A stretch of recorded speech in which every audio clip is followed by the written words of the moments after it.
In colonial days, as the United States of America was being built by brave and honest people, there were times when superstition ran rife and hate claimed the minds of our countrymen.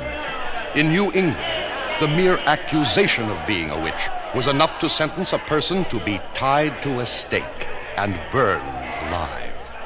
This terrible form of colonial justice, with its unfair court proceedings, sent many an innocent woman to her fiery death. This court finds you guilty as charged. You are a witch, and I hereby sentence you to be burned at the stake. No!